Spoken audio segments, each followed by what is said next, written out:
नमस्ते बच्चों, पंखुड़ी प्लैनेट में आपका स्वागत है। आज हम चलेंगे एक अद्भुत सफ़र पर श्री कृष्ण की प्यारी प्यारी बाल लीलाओं की दुनिया में। तो चलिए शुरू करते हैं।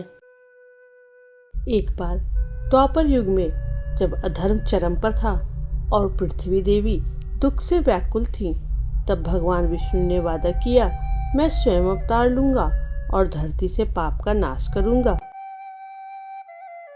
रात के अंधकार में कंस के कारागार में देवकी और वासुदेव की 8वीं संतान के रूप में भगवान श्री कृष्ण ने जन्म लिया। वो नन्हा शिशु नीले शरीर वाला था, आंखों में ब्रह्मांड की गहराई और चेहरे पे अपूर्व तेज था। जेल के ताले अपने आप खुल गए, पहरेदार नींद में डूब गए। यह कोई साधारण जन नहीं था, स्वयं भगवान अवतरित हुए थे। वासुदेव ने टोकरी में श्री कृष्ण को रखा और तेज वर्षा में यमुना की ओर चल पड़े।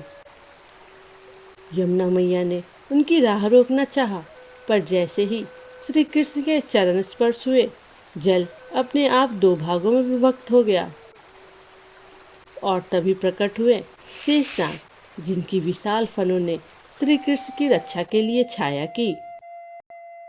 गोकुल में नंद बाबा और यशोदा मैया ने जब इस दिव्य बालक को देखा तो वे प्रेम से भर उठे। धीरे धीरे गोकुल में श्री कृष्ण की बाल लीलाएं आरंभ हुई और सबका मन मोहित हो गया।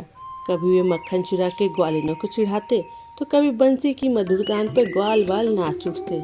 उनकी नेत्रों में चंचलता थी, पर मन में करुणा और भक्ति का सागर।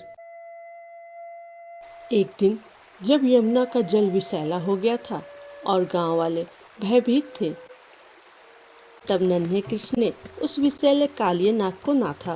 काली जलधारा में उतरकर उस सर्प के फनों पर नृत्य किया और अंत में उसे पराजित कर यमुना को शुद्ध कर दिया।